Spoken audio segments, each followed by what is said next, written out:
Do you believe in chance or soul?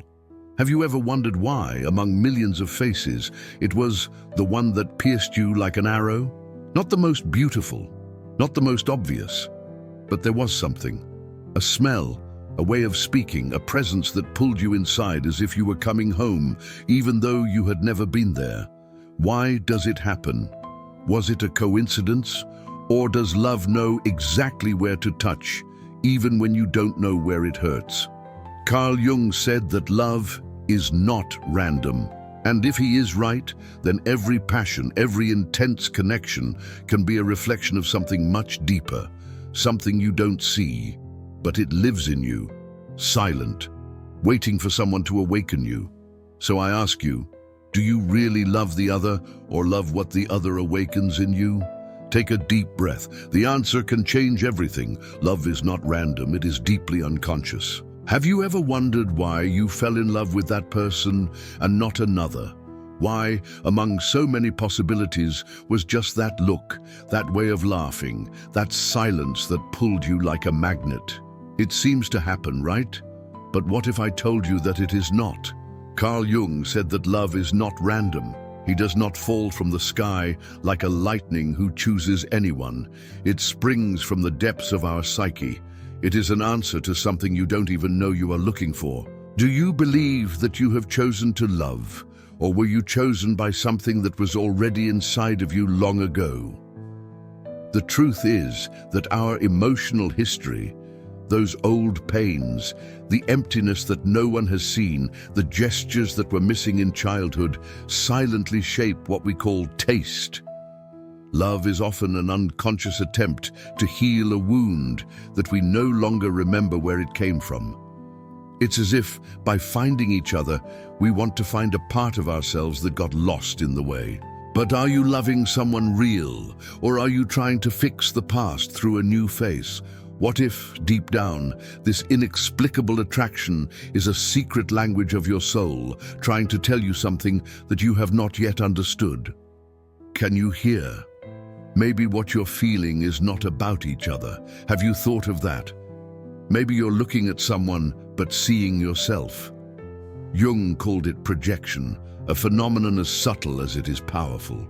It's when what is missing in us finds a stage in another. We fall in love with what we repress, for parts of us who were not allowed to live, for desires we hide, for fears we deny, for powers we forget. The other becomes a mirror, but a disguised mirror that returns a distorted image, but incredibly seductive. Have you ever felt such an intense, magical connection? As if that person knew you for lives, as if she filled something you didn't even know was empty. Yeah, maybe it wasn't her. Maybe it was you in one piece, trying to emerge through the presence of the other. But when does that image start to crack? When what was perfect reveals flaws, contradictions, limits. Does the magic end, or is that where the real encounter begins?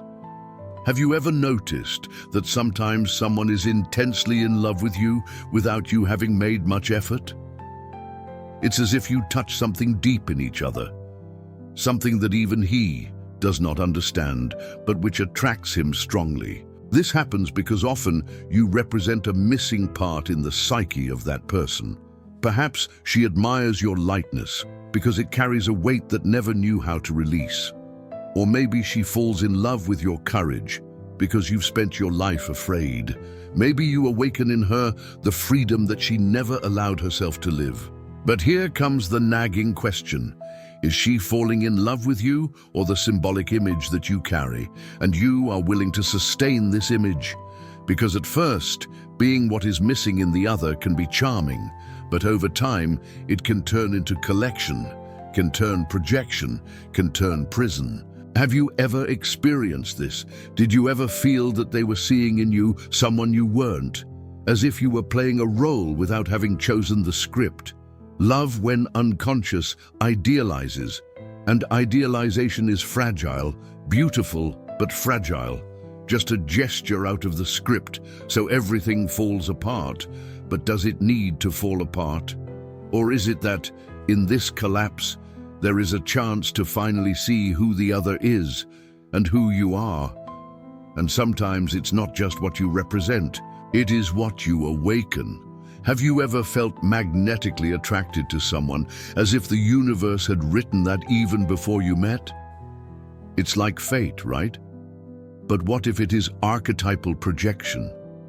Jung called it Anima and Animus, unconscious images of the feminine and masculine that live inside all of us.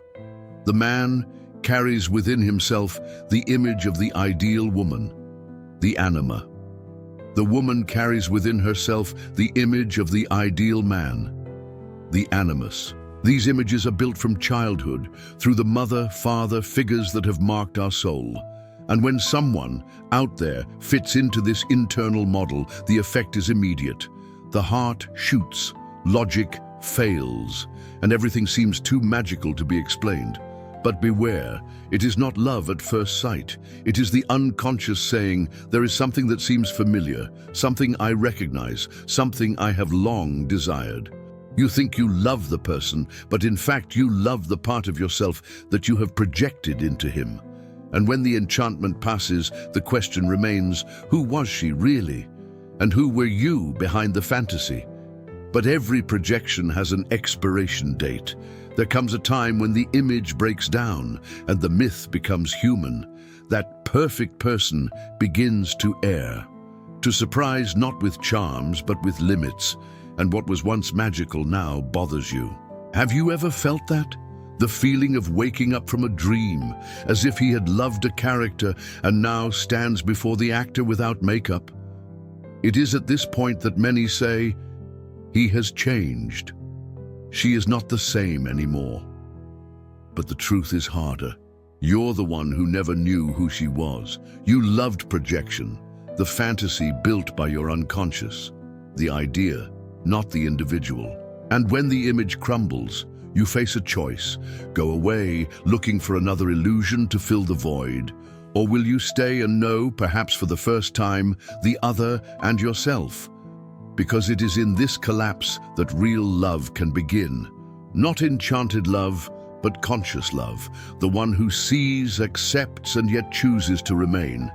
Perhaps love does not exist to complete you. Maybe it exists to reveal you. Because every person who passes through your life leaves more than memories, leaves mirrors. Mirrors that show what you still do not see, wounds that you did not know were open, potentials that were sleeping inside you. Even the most difficult relationships, those you thought would destroy everything, they came with a purpose, not to break you, but to wake you up. Jung called it the process of individuation, the way to become who you really are. And love, with all its strength, confusion, and beauty, can be an accelerator of this process. Because by loving, you expose yourself. You see yourself in the other. You bleed and bloom. Have you noticed how, after a great love, even if it hurt, you were never exactly the same? It's because something inside you was touched, something was activated. And you had to grow, you had to find yourself. You did not love for nothing. You transformed. But there comes a time when you start to see the game.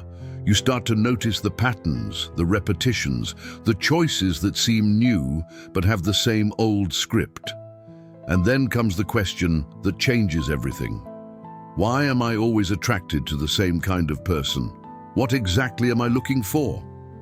This is where consciousness comes in. Because while you do not see yourself, you will continue to seek in the other what is lacking in yourself. And that's the surest way to frustration. Liberation begins when you understand. Love is not about finding someone who completes you. It's about becoming whole and then sharing that wholeness. When you know yourself, the projections start to lose their force. You no longer delight so easily in what shines on the outside. You begin to look deeper, to distinguish between desire and truth, between fantasy and presence. And then something rare happens. You meet someone and don't need them to save you. You just want to walk along. No masks, no illusions, no need to be more than it is. Love then ceases to be urgency and becomes choice. And perhaps at this very moment, someone is wondering, what is awakening in my soul now? And you? Are you loving someone or trying to find yourself through the other? What part of your soul is being awakened at this very moment? If any sentence crossed you, if some part of this text reminded you of someone, yourself, or an old pain, share with those who need to hear it. Enjoy. Comment below the passage that touched you the most and tell me, have you ever lived a love that in fact was a mirror? Let's talk about it. Your comment may be someone's mirror too. See you in the next video.